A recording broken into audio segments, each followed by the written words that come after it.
सके मैं ऐसा एक सवाल हूँ भूली हुई। बाज दफा कुछ ऐसा नजर आता है जो वैसा नहीं होता और हकीकत उसके बरक्स होती है। ऐसे ही कुछ वाकयात वहीद मुराद की जिंदगी में हुए और बहुत सारी हीरोइंस ने उनके साथ काम करने से इनकार कर दिया। आज की वीडियो में हम बात करेंगे कि ज़ेबा बेगम और शबनम के बाद निशो बेगम ने क्यों वहीद मुराद के साथ काम करने से इनकार किया, निशो और वहीद मुराद की बेगम की लड़ाई क्यों हुई थी और वहीद मुराद का फिल्मी सफर कैसा रहा। आपको वैसे भी हार पसंद है। हाँ यहाँ जीत भी आपकी हार भी आपकी। गलत अंदाजे न लगाए, खूबसूरत लड़कियों का दिल आमतौर पे सख्त होता है। ज्यादा इश्क की दाल भगाने की कोशिश की ना तो वो पिटाई होगी कि नानी याद आ जाएगी।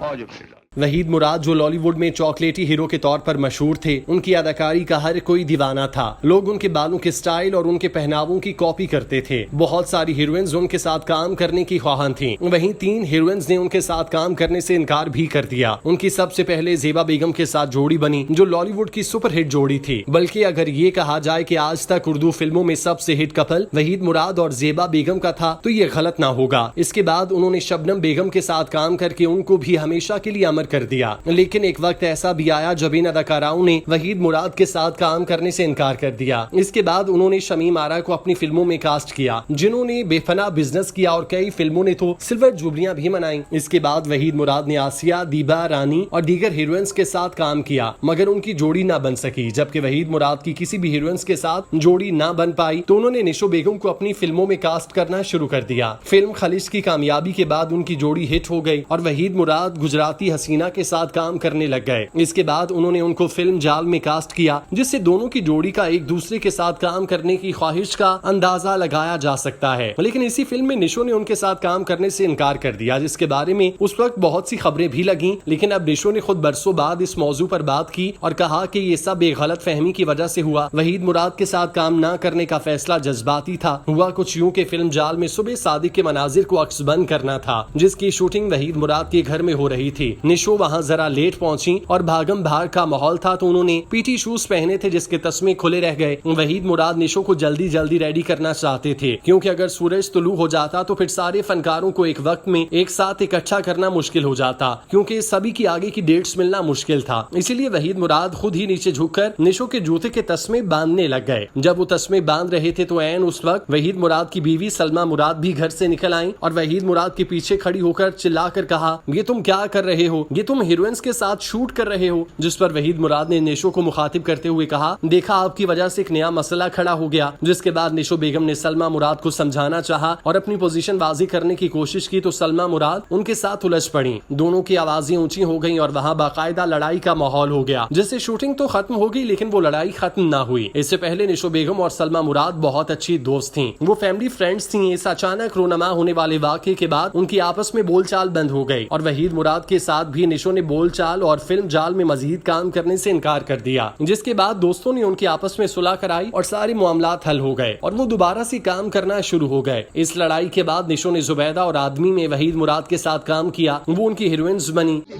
ये सब दिल की कहानी सच हो या फर्जी, मेरे नाम अर्जी मेरे नाम लिख दीजिए।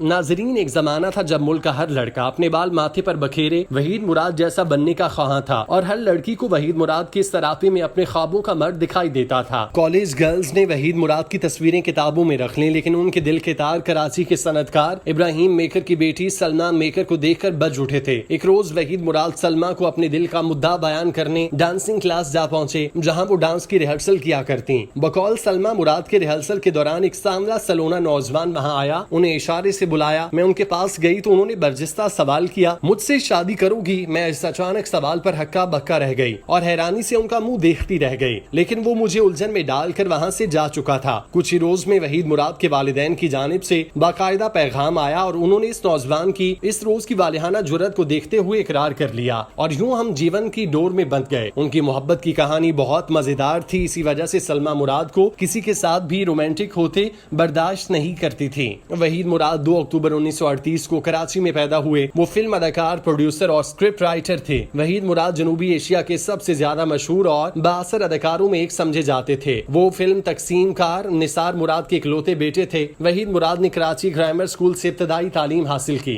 मारिया कुलारको स्कूल कराची से मैट्रिक किया।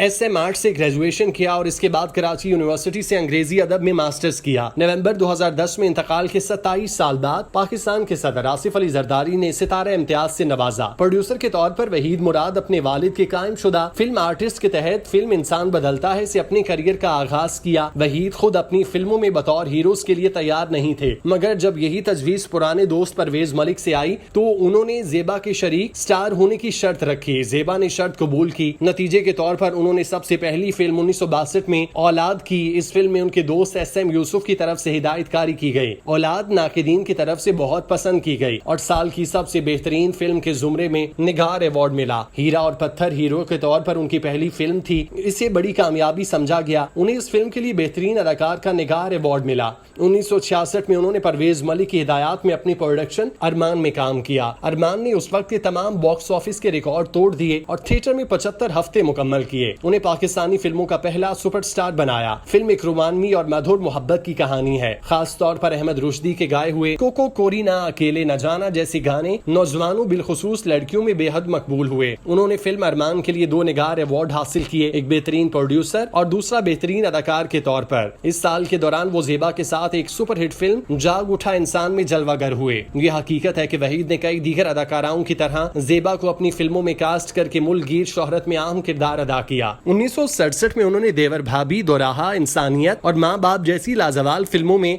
मारूफ अदाकारी की। सिनेमा घरों में 50 हफ्ते मुकम्मल करने वाली फिल्म देवर भाभी उनकी बेहतरीन फिल्मों में से एक समझी जाती है। देवर भाभी की कहानी पाक भारत की फरसूदा समाजी ख्यालात और रिवायात पर मबनी है। इंसानियत में वहीद ने एक सरशार डॉक्टर का किरदार अदा किया जो उनकी बेहतरीन फिल्मों में से एक समझी जाती है। 1964 से 68 तक वहीद मुराद और परवेज मलिक ने हीरा और पत्थर, अरमान, एहसान, दोराहा और जहां तुम वहां हम जैसी कामयाब फिल्में बनाई। वहीद मुराद, परवेज मलिक, मसरूर अनवर, सुहेल राना, अहमद रुश्दी और जेबा के कामयाब मिलाप ने बड़ी तादाद में बेहतरीन फिल्में दी। वहीद मुराद फिल्म आर्टिस्ट की छतरी के तहत परवेज मलिक, मसरूर अनवर और सुहेल राना के साथ आए, लेकिन 1960 की दिहाई के आखिर में वहीद मुराद और दीगर फिल्म आर्टिस्ट की टीम अरकान के दरमियान में गलत फहमियों में इजाफा हो गया। परवेज मलिक वहीद की फिल्मों की कामयाबी का सारा क्रेडिट खुद लेने और दूसरों को बहुत कम पजीराई देने पर नाखुश थे। तो यूं फिल्मी दुनिया के इस मारूफ ग्रुप को तोड़ दिया गया, लेकिन वहीद मुराद का सफर जारी रहा और वो कामयाब फिल्में देते रहे। फिल्मी जगत का ये दरख्शां सितारा 23 नवंबर 1983 को लाहौर में इंतकाल कर गया।